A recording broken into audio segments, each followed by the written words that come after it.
What up, guys and ghouls, and welcome to another episode of Fright Mic. I'm Liz. I'm Sam. And we are finishing our month off of creepy cabins. Yeah, spooky cabins. With another, so I know last week we did funny games, and I feel like a lot of people will be like, that wasn't a cabin, that was a house. Whatever. Who cares? It's a rich people cabin.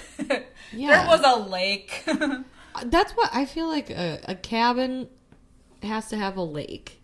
Yeah. For me to consider. Well, I guess not. There's a cabin in the woods. God damn it. Oh, there's a lake house. Yeah. Cabin situation. Whatever.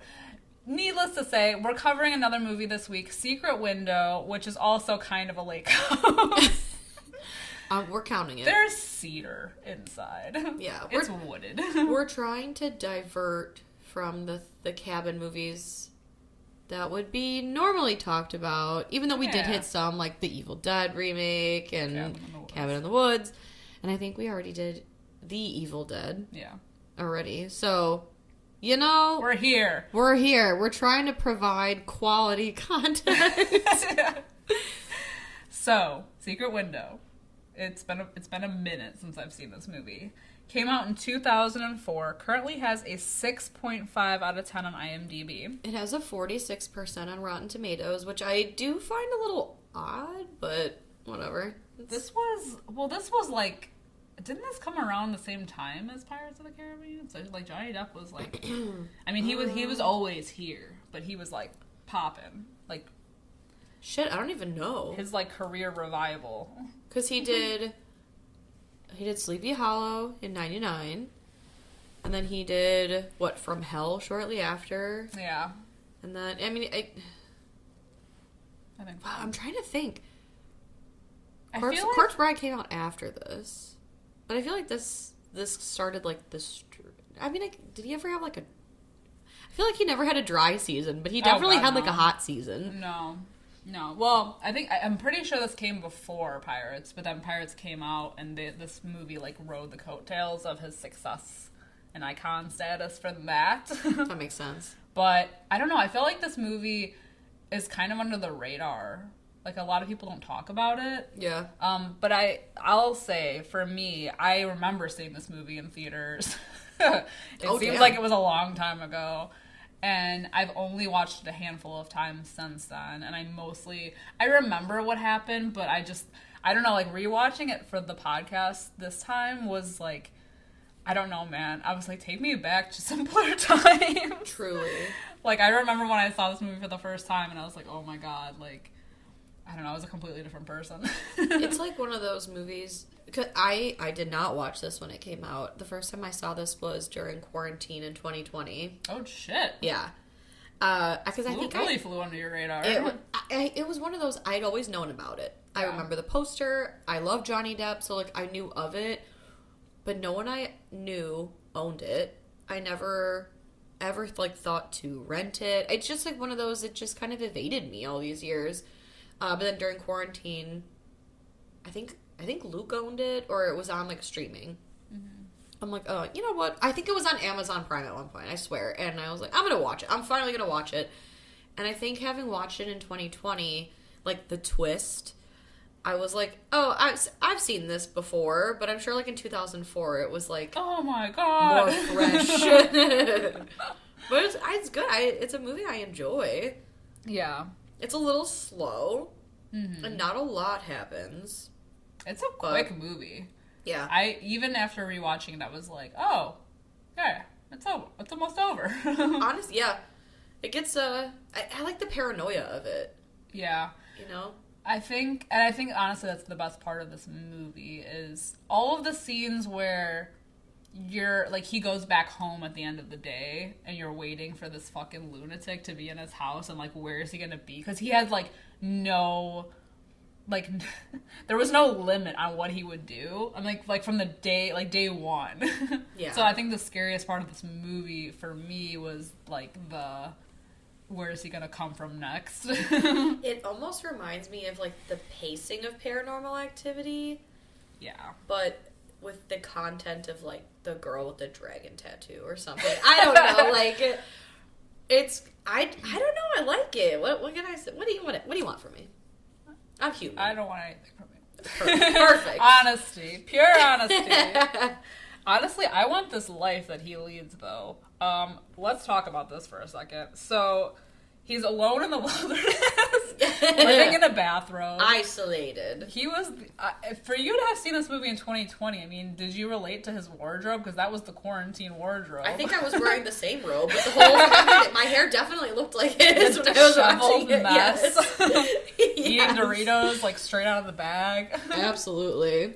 Like, honestly. It was like looking in a mirror. I mean, his only friend was his dog. I know! The dog, Chico. Yeah. And just it was a daily nap schedule he was on. He got real irritated when everyone would call and come around. I don't blame him. Yeah. This is the kind of life I want to lead, you know? You know, the life of a struggling writer. Right. I'm right now I'm just living the life of a struggling person. Me too. In general. But it's fine. Whatever. We'll get through it. You know. Yeah, so, well, it opens on, like, the whole, like, him basically finding out that his wife was cheating on him. Yeah. Which was incredible, because he just, like, he has this, like, inner monologue where he talks to himself. So already it's kind of sus, but I like how he just goes into the hotel room, like, just, like, he goes and steals the key, runs into the room and is just screaming at them. It's crazy. So, like, that shot, the director wanted it to be, like, a surprise. He wanted, like, genuine reactions from Maria Bello and then the guy that plays Ted. I don't know. I don't care. But so he basically had them in that room for, like, 15 minutes, just waiting in anticipation. And he didn't want them to know when Johnny Depp was going to burst through the door. And they had it rigged where, like, once the door opened, then all these lights would come on and, like, this crazy, like, static noise would just start really loud. Like, blaring. Yeah, so, like, their reactions in that shot are just like, ah! Which is how I would feel, too. Yeah.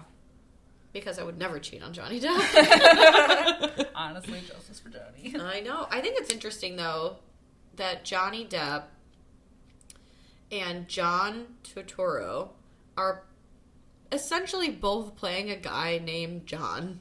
Yeah. Oh, yeah. Everyone's name is John. That's true. Mm-hmm. Everything starts quickly. So, like, 6 months, I believe, have passed since the incident, and he lives alone in the cabin on the lake. Yes. With his cute pupper, Chico. And, like, John Turturro's character, John Shooter, just, like, comes, like, immediately. And he's like, you stole my story. I remember that from the trailer. I literally think that's, like, the first thing that he says. Yeah. He's like, you stole my story. And he's like, who are you? What are you? No, it's crazy. Yeah, this guy, John Shooter, he's insisting that Johnny Depp stole his story. So Johnny Depp's... his name is Morton Rainey, which is funny when you think about, like, the Morton Salt girl holding an umbrella on a rainy day. No, and his name is Mort Rainey. Maybe because he's so salty. I don't know why I thought you were going to say dreamy. I mean, he is dreamy. But, yeah, Morton Rainey wrote a story supposedly in 1994, had it published in 1995 called Secret Window, and this guy that shows up, John Shooter, he says that he stole his story, which he wrote in 97, called Sewing Season. Oh, yeah, that's right. Yeah, Sewing Season. But there's, like, I feel like in this movie, you almost forget that the whole point of this guy coming after him is to prove that he wrote the article, like to get him this, like, magazine article or whatever. Yeah, or, like, the story. After a while, it becomes harder. Yeah, because I feel like it definitely escalates immediately. Just offhand, like, his housekeeper is just the best. She's just the cutest. But she does, like, it is interesting because the housekeeper says, I mean, I don't think, or maybe she does, I don't know. I don't think the housekeeper knows that he has, like, DID, but he throws the manuscript out because, like, John Turturro is like, you stole my story. Here it is. I want you to read it word for word because it's the same.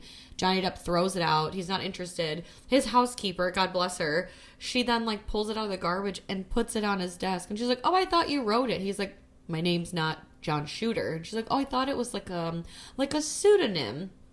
He's like, I don't use pseudonyms. And she says something basically like, oh yeah, who wants to, who would hide behind someone else's name or something? But that's what he's doing. It's a foreshadowing. Exactly. A premonition of things to come. The same way, like, in the movie, we see him, like, hiding the fact that he's smoking the cigarette from his housekeeper. But then sometimes in the movie when someone offers him, like, do you want to buy a pack of cigarettes or do you want a cigarette? And he says, I don't smoke. But he clearly has been smoking. Yeah. So, like, you just kind of think that, it's just, like... him being, like, a goof. Right, exactly. Yeah. I'm more so, like, the question is his ex-wife. Who is a whore, by the way. Who is a whore, by the way. Why is she calling him all the time? I mean, I know there's definitely feelings still there. Things are brewing. We kind of get, like... eventually we get to know more about, like, what happened in their relationship, the downfall and everything. But, like, I mean, she's calling him and she's like, what are you thinking about? It's so bizarre. I don't know if she's doing it because she's like, appealing to emotion with him to get him to sign those divorce papers. Maybe. But I feel like, I don't know. But I do think there's especially when she calls him crying, she's like, do you ever think about what life would be like? Yeah. You know, it's like, what? Why are you calling me? But even he's like that. He's like, what do you want? Right. Spit it out. And she's like, I'm going to come up there. And he's like, no, the fuck, you're not. Yeah. I don't think so. Leave him alone. Right. Him and Chico are living a nice life in solitude. Well, they were. Well, they were. Until they were rudely interrupted by this man. I know. Because it's not long after John Shooter shows up that, like, his poor doggo dies. Dude, and this is what I'm saying, but when I, like... it escalates quickly. Like, it's like the next day. Is it the next night? Or is it that night? No, it's the next night. I think it's the next night. And oh my god. Like, a screwdriver to the dog's head? What? I know. Sad. I know, it's terrible. Along with a note that says, like, no police. You know, you have 3 days. Because this whole thing is, like, he wants... You know, Johnny Depp is like, I can prove that I didn't plagiarize your story, and John Shooter basically is like, well, you have 3 days to prove it to me. So, like, over the course of this movie is not a long time. No. You know? And he goes to the police the next day, and they just, like, make light of it. He's like, yes. He killed my dog with a fucking screwdriver, and the cop is, like, half listening to him. Yeah, he does not care. It's like nothing. It's like, I guess I'll write this down. What do you look like again? Yeah, right. And he's like, oh, did anyone see him? And I don't know, it's just crazy. But I do like that line. I forget who he's talking to. When he's like, I'm in the middle... Is it when he's talking to John Shooter? He's like, I'm in the middle of a divorce. D-I-V-O-R-C-E. Divorce. Son of a bitch. But yeah, like, everyone... Like, no one seems to be taking this seriously. Who is... So the guy that he hires, what is his name? Ken? I think his name is Ken. He's the big guy, right? The guy, yeah. Yeah. At first, I'm like, okay, is he a lawyer? Is he a cop? Is he a PI? I was confused as to, like, who this dude was that... Because he was, like, basically like, oh, I'll keep an eye on things for you. But he knew about the divorce and everything. Or he knew, like, about the wife. I don't know. Yeah. Weird. But and then like, later... Because he's kind of, like, he's trying to, like, muscle this guy, too. Like, even later on when he's waiting outside of Mort's house... And we get that cool, you know, we think he's dead or whatever. And then he pops up. He's like, oh, I was only sitting there for like 10 minutes, but you're good. And then Johnny Depp's like, I guess I'll go inside the house alone. And then he makes him go in there. And those are the parts that are the scariest in this movie. When he has to go into the house and it's like, you don't know where this dude's coming from. And exactly, because he just seems to appear. But like, even then, the guy Ken... Right? The I guy his name is Ken. Okay. The guy he's like basically hired to figure out where this shooter guy is staying. And he's like, yeah, you know, is there anyone that like saw you with him or like saw him or whatever? And he's like, oh, Tom Greenleaf. He saw me talking to him down by the lake. So ask him. And then he was like, okay. He's like, well, I'll talk to him. And then once we find this guy, I'll use a lot of words like, a lot of we terms, like, we know what you're doing. We know who you are. If you don't stop doing this, we're going to have to, like, rough you up a bit. I did think that was funny, though. He's like, we're going to use a lot of we terms. Yeah. There's power in numbers, man. But it even goes so far as to, like, he, like, allegedly burns his house down, or somebody burns his house down, the house he had with his wife. Yeah. Yeah. And it's, like, insane. So things are just, like, spiraling out of control. Yeah. Yeah, his dog dies, and then the house that his cheating whore of a wife is now living in with her new man. Where the magazine was. Where the magazine was. I feel like all of this could have been solved in, like, a day. He could have just been like, okay, no, I have this magazine. Or why didn't he just, like, tell him to look it up? Because it's him. And I he's know, crazy. but, like... I know what you're saying. Like, in the beginning, like, I've just... Like, go to a library. They have archives and shit. Yeah. There's, like, Reader's Digest and stuff from, like, 95 in the library. A card catalog? Yeah. I know. Well, because this was 04, so this was, I guess, like, not the beginning of the internet, but it's, like, early teen years of the internet, It's early I guess, life. but, like, then, after he killed the dog, I would have been like, okay, this is my, like, immediate priority. I would just, after talking to the cop who was useless, I would have been like, okay, I'm gonna go get the damn thing myself. And I know he went to the house, and he spied on the wife and the flame, whatever the dude's name, Ted. And he was right there. Why didn't he just be like, hey, I need to get this magazine? I know. But then he goes home and gets threatened again. And then the house burns down. Right. Which then, I do like that scene. Excuse me. Because the house burned down, then they have to go down into the city to meet with, like, I don't know, it was like litigation. It's like the insurance people to, go over, like, the assets and, you guys have to go over the list of things that were in the house. Then we'll have you sign, like, an affidavit that everything on the list was in the house when it burned down. And Ted is kind of, like, craning his neck to see what's on the list. And Johnny Depp keeps calling him a rubbernecker. Rubbernecker! Go take a walk around the building. Maybe two. Rubbernecker! It just reminds me of Sweeney Todd. I don't know why it does, but, like, in Sweeney Todd when not Rick Astley, the Snape. What's his name? Oh, Alan Rickman. Yeah. When he's like, you were gandering at my daughter. Yes, you gandered. You gandered at her. I don't know why that's like, yeah, no, I got it. He's a rubbernecker. But see, that's, like, just another example of, the like, how goofy he actually is. So when he does, like, the weird shit in the beginning, it makes sense because he's just, like, a quirky dude. And he's just, like, goofy. Exactly. So you he's wouldn't an eccentric. you wouldn't really suspect anything until, like, later. But, yeah. I don't know. Well, even when, like, they first show up to the scene of, like, the burned down house, and the detective or whatever, he's like, do you guys have any enemies? And his ex-wife is like, oh no. And then Ted's like, not a single soul. And Johnny Depp's like, you think maybe I could answer a few of these questions, Ted? So sassy. Well, Ted was around too much. Yeah, Ted was awful. Like, getting his nose and everything. Right. So after they meet with the insurance company, and then they're on the street, and Ted is, like, threatening. Trying to rough him up. Yeah, and you kind of get the hint, or I guess they try to allude to the fact that maybe Ted is responsible for all of this, because the John Shooter guy is from Mississippi, and Ted has kind of like a southern twang. Roll. Yeah, and he's like, where are you from, Ted? And he says, Tennessee. And he's like, I thought Mississippi. And he's like, nope, Shooter's Bay. And you're like, Shooter, huh? Interesting. Which then leads to, I don't know why I like the scene so much, but the scene at the gas station where Johnny Depp runs into Ted, who is basically just there to have him sign the divorce papers. But he's like, all of this will stop if you just do this. You know what I'm talking about. And Johnny Depp's like, I do know what you're talking about.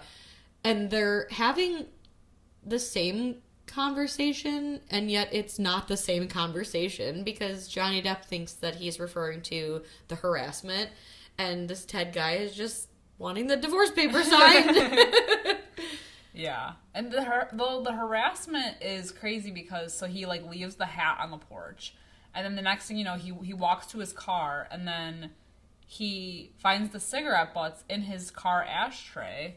So you know that he's already like been in your house and he's been in your car. Like it's just like, and he doesn't even freak out about that. I know, it's like the total invasion of privacy. This guy is like the wind. He's like the Sandman from the Spider-Man movies. He's just like in Thomas and out. Hayden Church, yeah. Yeah. But it's just so like icky. Well, he even smashes that mirror because he thinks someone's in the house. Yeah. And it ends up being just a mirror. Yeah. Well, so him and Ken were gonna meet up with this town yokel, this Tom Local Greenleaf. yokel. And you go to find out that Ken, like, he bailed on him, and he never met up with Tom. So that's when we get the good scene when he goes home and he finds their bodies in the car, screwdriver to the head, and then axe to the fucking neck. Yeah. Yeah, it's not good. I love how twitchy he is in the car. I know. When he's like, especially when he realizes he has to take it out and like bury the evidence. Just like he's like, yeah. It's so good. I mean, this movie does have like dark parts to it, but Johnny Depp is just so good that you're like, this is horrible. But also it's kind of funny. Like he's animated and you don't suspect him always because he's just like his genuine reaction to being grossed out finding the bodies, we're like, okay. Right. And then it basically culminates to like the end of the movie already, where Amy decides to just bring the divorce papers to him herself, and so she goes up there even though he tells her not to. And it's crazy because she gets there and it's the whole thing, the whole house is torn to shreds. Yeah. Like torn to bits. Like there's papers all over the place and she can't find him anywhere. Well, it's interesting. So some of the papers she finds, this whole thing. So Johnny Depp, he ends up receiving a package because his like private investigator friend had purchased the magazine. So this was like the proof he needed. He was going to finally have the proof. He got the magazine. He saw Secret Window, page, 89 or whatever. And he flips the magazine. It's like page 88. And then it goes straight to page 99. And he's like, aha. And it shows that the pages of Secret Window have been torn out. Yeah. And so then Johnny Depp, in his head, in like this inner monologue, he's like, he tore them out. But how would he have torn them out? He didn't know you were getting the package. The package was sealed. How would he have known where that package was coming from?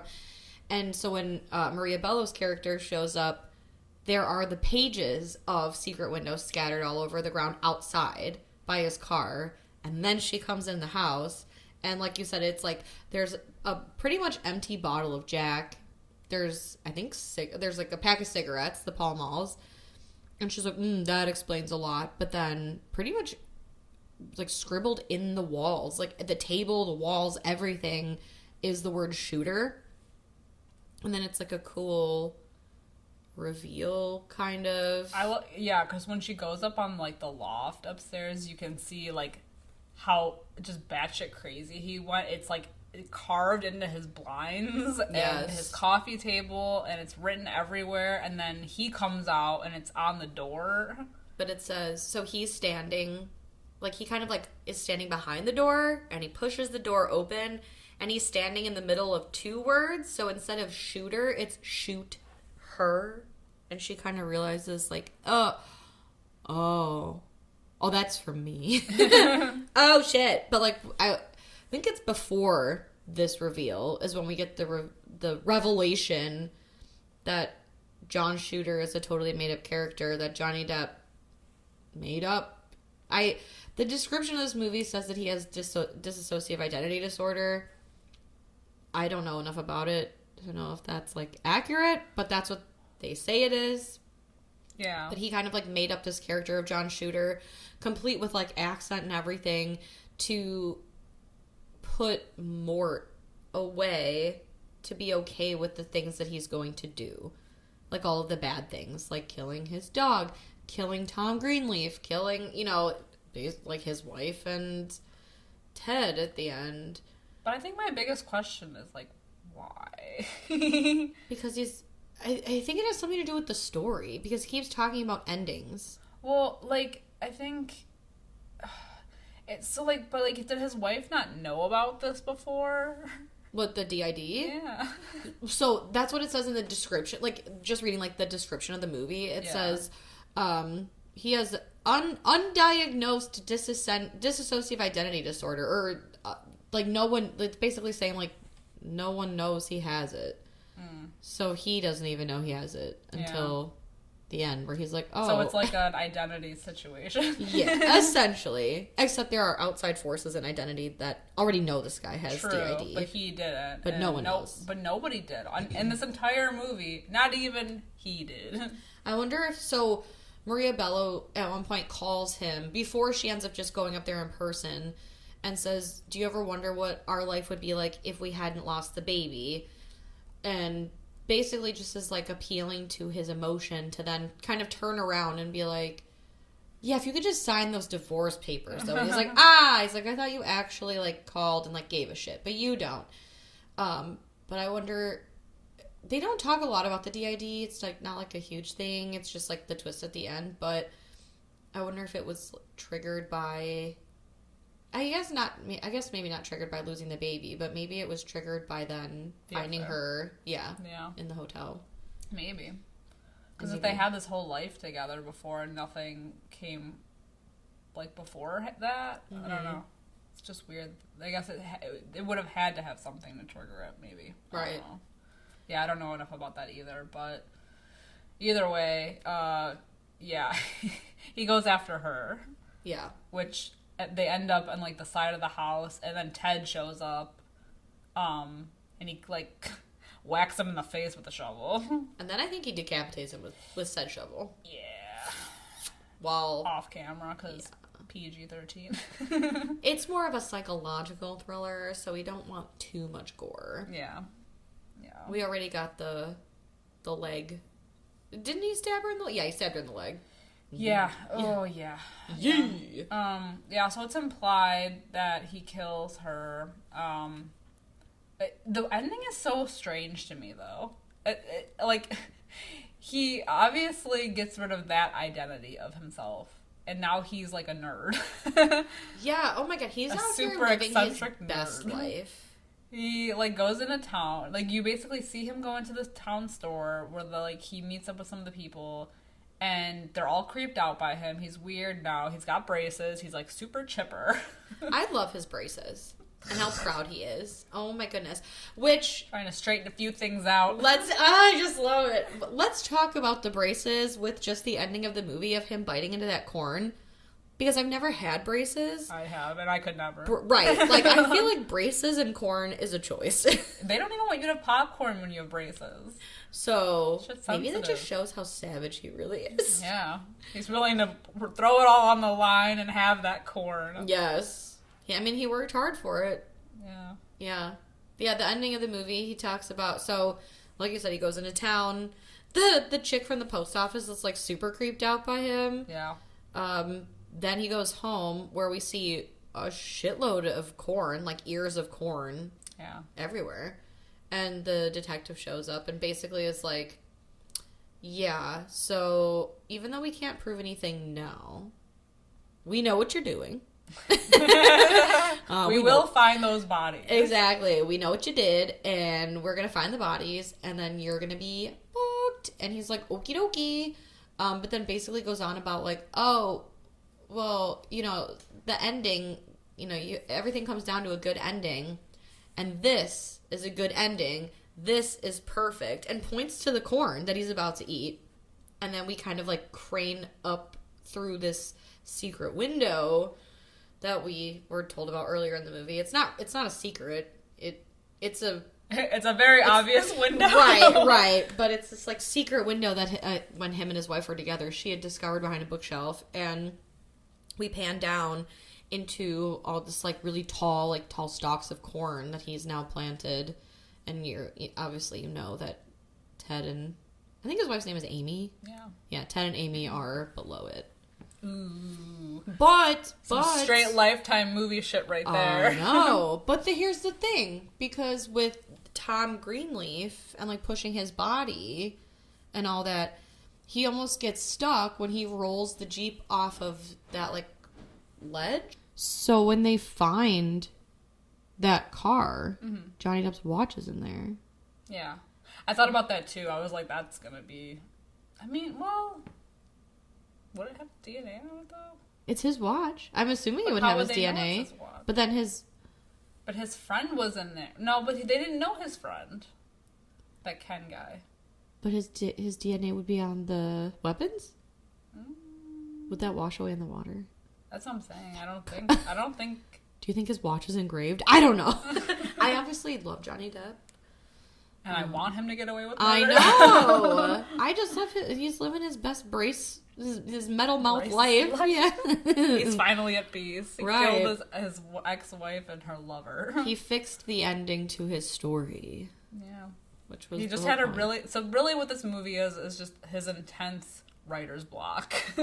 And it's cured. It's cured. All thanks to murder. It's a couple sacrifices. But why the dog? Why did he kill the dog? I don't know. Maybe to make it extra seem like a drama? personal attack? Yeah. Extra dramatic? I don't know. I hate when animals are involved. The animal abuse. What do they do? I know. That's like even... I know I've mentioned the girl with the dragon tattoo already, but when they mutilate that cat. Yeah. It's like, god damn, even the cats aren't safe. No. Unlike the cat in Alien. Oh, yeah. Jones. Yeah. I love Jones. That goodest boy, he got away. Yeah. Yeah, this movie is... I think you said it best in the beginning. It was definitely, I feel like, a lot more surprising when it came out. But now, seeing it, like, years and years later... It's kind of like, okay. Right. That's a nice little story. We've seen this before. Yeah, like the twist is, like, not very twisty. Right. It's been done. Did you suspect it? I mean, because you've seen it more recently than I have. The first time I watched it... I mean, obviously I know what happens now when we rewatched it. First time I watched it, I'm trying to remember. I don't think I picked up on it. Yeah. I'm trying to think back to what I thought was happening. But it was 2020. No one knew it was happening. Exactly. I just was trying to make it day by day. But yeah, I don't think I suspected that ending. But then when it ended up being what it was, I was like, yeah, makes sense. Yeah. But it wasn't like I was like, oh my god. Right. Like it was surprising enough of a twist, but it wasn't like oh my god, I never saw it coming. Exactly, like Malignant. Yup. Now that's a twist. That was a good twist. That was like a twist on a twist. That was an iconic twist for the ages. And now add little spice. Oh goddamn Malignant. I know. All right, Secret Window. If you had to rate it, what would you rate it? I'm gonna go 3.5 out of 5. Nice. Yeah. I'm gonna go 3 out of 5. Yeah. I almost went 3 out of 5. And I'm like, I'll throw on the 0.5 for Johnny Depp. For Johnny. The Johnny bump. Yeah, I like this movie a lot. I mean, obviously it's not my favorite Johnny Depp movie, but he's good in it. Like, yeah. Is he really bad in anything, honestly? Absolutely not. I don't know. I can't think of anything off the top of my head. But yeah, I don't know. It was solid. It's really, really like a Lifetime movie to me. It is, yeah. I feel like a lot of movies we cover, we say that about. Like The Unborn? Oh, well, okay, The Unborn was a Lifetime movie. You can't convince me otherwise. So good. That was an incredible episode. Please go listen to it when you're done if you haven't already. Can I tell you, though, my shock and awe when I was watching... So for those of you that have Shudder, there's a series on there. It's like Eli Roth's History of Horror. And they were talking about... I don't remember if the episode was about creepy children or if it was body horror. It must have been creepy children. They talked about The Unborn. Oh, that baby? That evil baby? I literally I was like barking at my TV. I was like... Because up until this point, we were the only ones that saw that movie. Oh my god. Like truly outrageous? The most outrageous? So entertaining though. It was trash, but it was good trash. I know. It's like wrestling. It's great trash. It's a car accident. It is. Yeah, this was not like that though. No. I think everybody saw Secret Window. This was well acted. This was well. It's had a theatrical scripted. release, unlike The Unborn. True. Oh. Also, John Turturro, I just love him, but I always think of him in Anger Management. In one scene specifically, where he's giving Adam Sandler, like, his phone number. He's like, here, call me anytime. And Adam Sandler opens it up and it says, you're gonna die, bitch. And he's like, oh, no, sorry, that's something I'm working on for someone else. So I feel like I have a hard time taking him seriously because I just always think of that. Mm-hmm. I love him. Oh, no, I do too. Everybody was good. Except for Ted. Fuck Ted. Yeah, fuck and that Amy. guy. And Amy. Yeah, and her too. Maria Bello. What an interesting... I guess I'm not going to call her a scream queen, but she has appeared in at least 2 horror movies that I know of. Possibly more. She was in this, and she was in Lights Out. Oh. She was the mom. Okay. But the first thing I ever saw her in was Coyote Ugly, so when I see her in a horror movie, I'm like, what the fuck are you doing here? Yeah. What are you doing in this neck of the woods? Yeah, Johnny Depp's neck of the woods. Exactly. That's where I'm trying to be. Justice for Johnny. Hashtag Justice for Johnny!